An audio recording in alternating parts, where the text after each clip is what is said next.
बच्चों, जल गया सब कुछ तो बचा ही क्या है, जल गया सब कुछ तो बचा ही क्या है, और बच गई हम तुम तो फिर जला ही क्या है। इसलिए जैसा कि मोदी जी कह रहे हैं, जान है तो जान है, आप और आपके गार्जियंस घर पर सुख में रहें, मंगल में रहें और ठीक प्रकार रहें, ये हमारी कामना है। तो आज मैंने पिछली बार पढ़ाया था तुमको कि सेंटेंस क्या है, आज पार्ट मैं पढ़ा रहा हूँ पार्ट्स ऑफ सेंटेंस के प्रकार, यानी उसको हम दूसरे शब्दों में सब्जेक्ट प्रेडिकेट भी कह सकते हैं।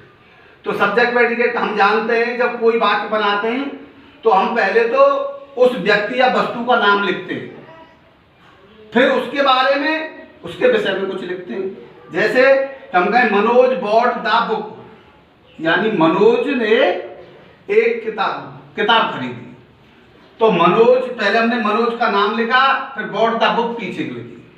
तो इसका मतलब यह कि ये मनोज तो हो गया हमारा सब्जेक्ट और बॉट द बुक हो गया प्रेडिकेट।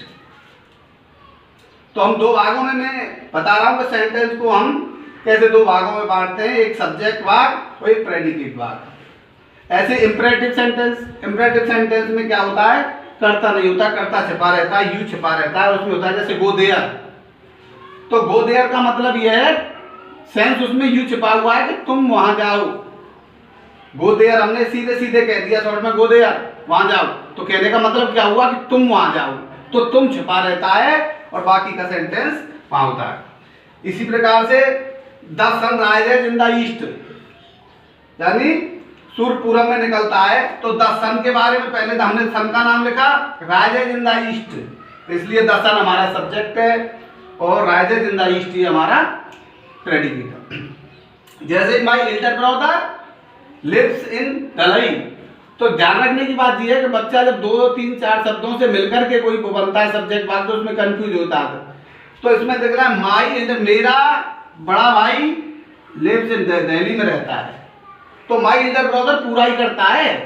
बच्चे क्या करते हैं कि माई को वो करता मान लेते हैं, बाकी को ऐसा नहीं।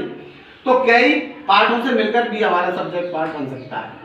तो इसी तरीके से मैंने तुम्हें बताया कि सब्जेक्ट वाक्य से, यानी सब दूसरे शब्दों में हम ये कह सकते हैं कि सहायक क्रिया या मुख्य क्रिया से पहले वाले वाक्य को हम सब्जेक्ट कहते हैं और शेष वाक्य को प्रेडिकेट कहते हैं। तो आपको यही दर्शाना है, मैं 5 सेंटेंस आपको दूंगा कि सब्जेक्ट वाक्य कौन सा है इसमें और प्रेडिकेट वाक्य कौन सा है। तो इसमें लिख लीजिए होमवर्क में, नंबर 1 है डॉग बार्क, यानी डॉग्स बार्क। दूसरा sentence gold is yellow, gold is yellow. तीसरा है it is very hot today, it is very hot today. तीसरा है birds fly in the sky, birds fly in the sky. और हमारा 5वां है some boys in my class, some boys in my class lazy. तो इसमें आपको यह दिखाना है कि ये सब्जेक्ट भाग है और ये प्रेडिकेट भाग है, दोनों को अलग अलग करना है। Thank you.